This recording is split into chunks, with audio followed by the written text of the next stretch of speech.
உங்கள் favourite TV ஷோக்களை இனி miss பண்ண தேவையில்லை. ஜீ5 இல் முற்றிலும் இலவசமாக காணுங்கள். இங்கேயும் எப்பொழுதும். அர்ச்சனா ஆண்டி, அப்போ இவங்க ஏன் விரதம் இருக்காங்கன்னு உங்களுக்கும் தெரியுமா? யார் சொன்னது? இப்பதான் சொன்னீங்க, நான் சொல்லலன்னு. அப்ப தெரியுதுன்னு அர்த்தம். அண்ணே, அர்ச்சனாக்கா கோபப்படுதிய? விரதம் இருக்கிறப்ப கோபப்பட மாட்டேன்னு சொன்னீங்க, ஏன் கோபப்படுதிய?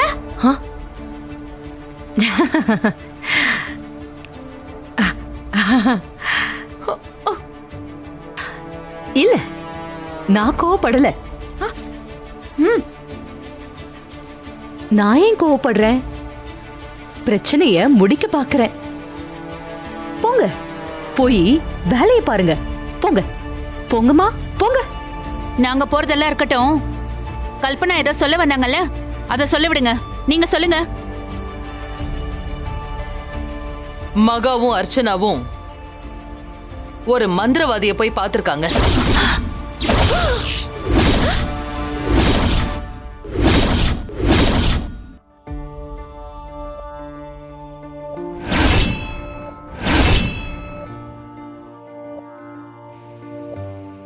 Kalpana, this is the limit. Sita, என்ன இது? கல்பனா, இது பாரு, சொன்னா கேளு. சாரி மகா, என்னால சொல்லாம இருக்க முடியாது. என்னன்னு சொல்லு கல்பனா, சொல்லு. சீதா கர்ப்பமானதும் மகாவும் அர்ச்சனாவும் ஒரு மந்திரவாதியை போய் பார்த்திருக்காங்க.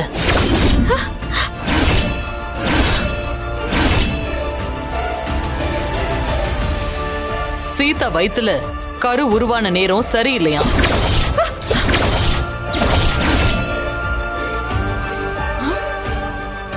என்ன இது, விஷயத்தையே மாத்தி சொல்றா?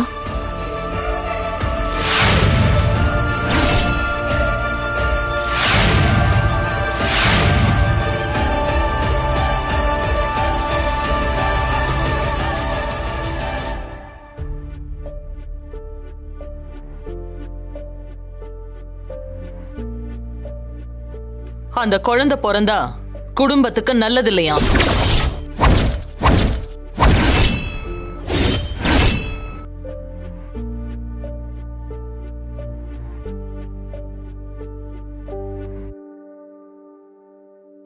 அந்த குழந்தையால குடும்பத்துல ஒரு உயிர் சேதம் ஏற்படுமா?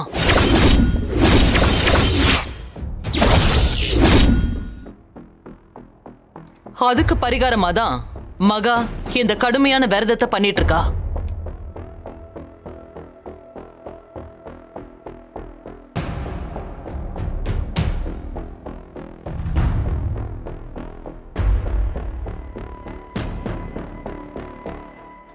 ஒரு வாரம் மகா கடைப்பிடிக்கிற மாதிரி குடும்பத்துல யாராவது விரதம் இருக்கணும்னு சொல்லியிருக்காரு.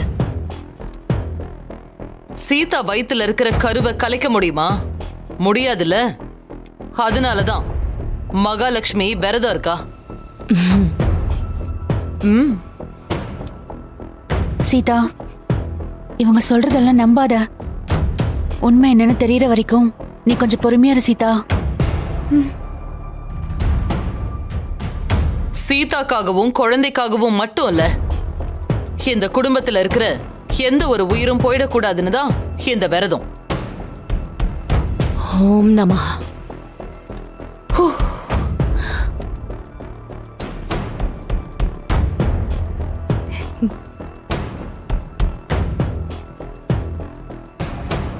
ஏன் என்ன எல்லாரும் பாவமா இரக்கத்தோட பாக்குறீங்க?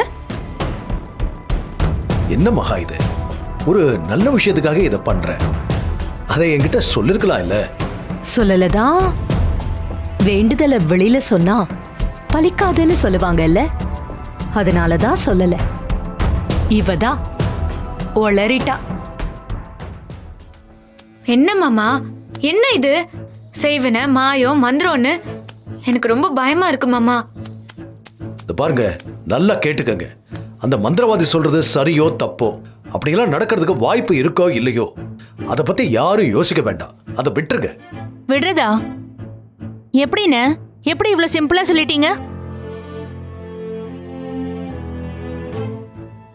வேற எப்படி சொல்லணும்? நான் உங்ககிட்ட கேட்கல, சேது அண்ணன்கிட்ட கேட்டுட்டு இருக்கேன். மீரா, மகா ஒரு பக்கம் விரதம் இருந்துட்டு போகட்டும்.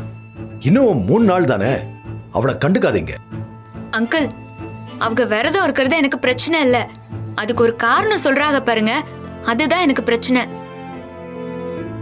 சீதா சொல்றதுதான் எனக்கும் சரின்னு படுது. எனக்கும் இதுல நம்பிக்கை இல்ல. ஏண்டா, உன் தங்கச்சியை பத்தி உனக்கு தெரியாதா? அவ ஒரு முடிவு எடுத்துட்டா அதை நம்ம மாத்த முடியுமா?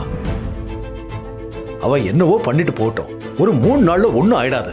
பட்னி கிடக்கட்டும், விரதம் முடிச்சிட்டா அப்பாடா இனிமே எதுவும் தப்பா நடக்காதுன்னு அவ ஒரு முடிவுக்கு வந்துருவாள்ல. நீங்க மகாவை விட்டு கொடுக்கவே மாட்டீங்கன்னு. அதுக்கு இப்ப அப்பாவை என்ன பண்ண சொல்றீங்க? சொல்லுங்க. அதானே சித்தி பாவம், அவங்க நல்ல விஷயத்துக்காக விரதம் இருந்தா அத போய் குறை சொல்றீங்க. உங்களுக்கு எப்பவுமே சித்தியை குறை சொல்றதே வேலையா போச்சு. ஏய், நான் அவர்கிட்ட தானே பேசிட்டு இருக்கேன். இந்த அதிக பிரசங்கித்தனம் தான் வேண்டாங்கிறது. இந்த கோவத்துக்கு ஒண்ணும் குறைச்சல் இல்ல. வேற என்னத்துக்கு குறைச்சலு? உங்களை சொல்லல, மீராக்காவ தானே சொல்லுதிய. அவங்களுக்கு தான் என்ன குறைச்சல்னு கேக்குதேன். சீதா, எதுக்கு பேச்சை வளர்த்துக்கிட்டு? பேசாம போ. சுபாஷ் அங்கிள், இவங்கள முதல்ல கண்டிக்க கத்துக்கோங்க. இவங்கள வயசுக்கு தகுந்த மாதிரி பேச சொல்லுங்க, இல்ல சீர் கேட்டு தான் நிப்பாங்க. ஏய், மரியாதையா பேசு. எதுக்கு சின்ன பசங்களை அசிங்கப்படுத்துற? டேய் அண்ணே, சீதா சொல்றது கரெக்ட் தான். அவன் ஒன்னும் தப்பா சொல்லலையே. 3 வயசுக்கு தகுந்த மாதிரி பேசுறது இல்ல. இப்பவே கண்ட்ரோல் பண்ணல, நாளைக்கு பாதிக்கப்பட போறது அவங்க தான். ஏய், உள்ள போங்க போங்க போங்க, வாங்க போலாம். போ. சீதா, நீ எதுக்கும் ஜாக்கிரதையாவே இரு. டாக்டர் சொன்ன மாதிரி வேகமா படியேறாத, தேவையில்லாம எதையும் சாப்பிடாத, வெயிட் தூக்காத. சரிங்க அங்கிள். குழந்தை மட்டும் இல்லம்மா, நீயும் எங்களுக்கு ரொம்ப முக்கியம். கேட்கவே இனிமையா இருக்கு. அங்கிள் சும்மா இருங்க. அவன் அப்படிதாம்மா, நல்லா தான் பேசுவான். என்ன, அத சொல்ற விதம் தான் சரியா இருக்காது. மா, முடிஞ்சா உன் அம்மாவையும் அப்பாவையும் இங்க வர சொல்லு. வந்து உன் அம்மாவை கொஞ்ச நாள் உன் கூடவே இருக்க சொல்லு. சரியா? அப்பா ஊருக்கு போயிருக்காங்க, ஆஹா. வந்ததும் அம்மாவை கூட்டிட்டு வருவாங்க. ஓ, சரி சரி, நீ ரெஸ்ட் எடு. ஆமா சீதா, அண்ணன் சொல்றதுதான் கரெக்ட். உங்க அம்மாவை வர சொல்லு, இங்கேயே இருக்கட்டும். அப்படி என்னத்த சாப்பிட போறாங்க? அதனால ஒன்னும் இந்த குடும்பத்துல இருக்கிற சொத்து எல்லாம் குறைஞ்சிட போறதில்ல. உன் பேர்ல இருக்கிற 25% ஷேருக்கும் எந்த பாதிப்பும் வராது. இன்னைக்கே வர சொல்லு. ஏய் சுபாஷ், வாயில இருந்து புகை வருது, வயிறு எரியுறது நல்லா தெரியுது. போ போ. ஜீ5 ஆப்பை டவுன்லோட் செய்து அனைத்து எபிசோடுகளையும் இலவசமாக பாருங்க.